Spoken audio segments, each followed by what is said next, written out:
We'll be talking about Albert Bandura. Unlike many other theorists, Bandura focused on one main theory, social learning theory. In this video, we will be discussing what social learning theory is, how it applies to teaching, and how it applies to our lives. Social learning theory is regarded as one of the most influential theories of learning and development. His theory added a social element, arguing that people can learn new information and behaviors by watching other people. There are three core concepts at the heart of social learning theory: observation, intrinsic reinforcement, and the modeling process. Observation is broken down into four subcategories: attention, retention, reproduction, and motivation. SpaghettiOs! You like SpaghettiOs? Yeah? Dented cans at half price. Microsoft went down 3 points. We gotta save some money. Here, give it a shot. What the hell is he doing? He's shopping. Microsoft went down 3 points. In attention, it is crucial to not have any distractions because distractions interrupt a person's attention. A person needs full attention to absorb everything. Class, I am just trying to help you out. If you listen the first time, I don't need to worry about your chicken wing. I don't need to worry about you debating on false statements. I don't need to worry about your text messaging. We can get done with everything much faster just by listening the first time.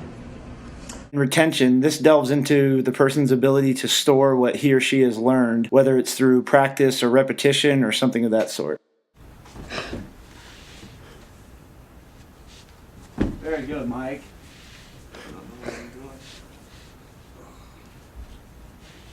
Come on, guys. Guys, what do we got going here? In reproduction, once a person has observed a behavior, he or she will then try to replicate it. I don't. No. I want you to say, repeat after me, okay? I am mountain goat expert.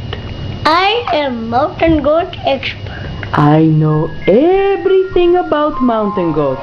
I know everything about mountain goats. And in motivation, reinforcement and punishment play an important role in motivation. After observational learning, we have intrinsic reinforcement, which is the internal reward. We are now on to the modeling process. The modeling process is a lot like the observational learning. It needs the attention, retention, reproduction, and the motivation. The babies are learning a lot by watching us, and so we wanted to test imitative learning in the laboratory and have developed little toys like a dumbbell toy that you can pull apart and put back together. Again, pull apart and put back together. And we do research where a baby comes in the lab and is naive and doesn't know what to do with this toy. We demonstrate what to do with it and then put it across the table and see if the baby will copy us. We have a panel that you can lean down and touch with your forehead. It's a totally novel act. The babies don't do that on their own. But we can show the baby what to do with this device and then present it to them and see if they'll imitate, see the power of learning right in our laboratory. Thank you. Now we'll be talking about social learning theory as it applies to teaching. Here again, we're talking about attention, gaining students' attention, and if the lesson is bland or boring, the message of the lesson will not be properly conveyed. On the revenue curve, you will get exactly the same amount of revenue.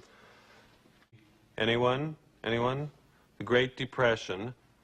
Once the lesson is properly conveyed, it's crucial that the students retain that information, and repetition will be a large part of our plan to help students retain what they've learned. Using things like songs or rhymes are a great way to do so. A is for apple, apple. B is for ball, ball.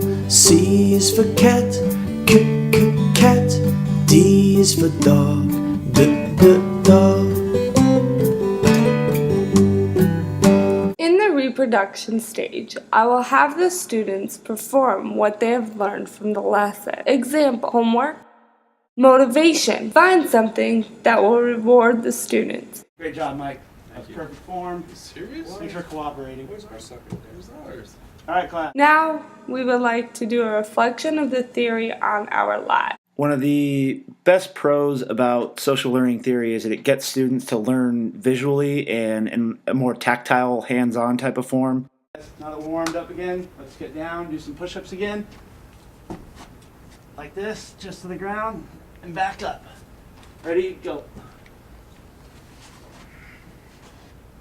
Nice job, Mike. Okay, good. Very good. There we go, guys. Very nice job. Back up. Nice job again, Mike. And thank you guys for showing up again today. Ooh, thank you. Uh-huh. Now I'm going to tell you about the cons of social learning theory. One of the cons about social learning theory is that students may learn something that they shouldn't. The model pummeled the doll with the mallet, flung it in the air,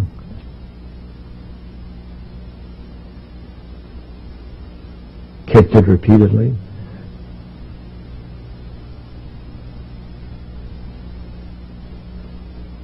threw it down and beat it.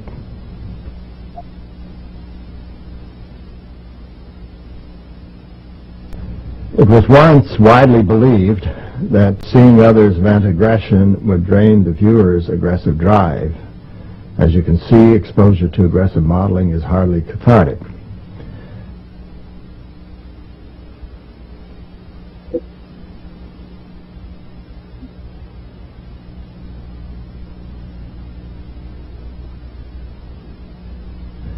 Exposure to aggressive modeling increased attraction to guns, even though it was never modeled. Guns had less appeal to children who had no exposure to the aggressive modeling. The children also picked up the novel hostile language.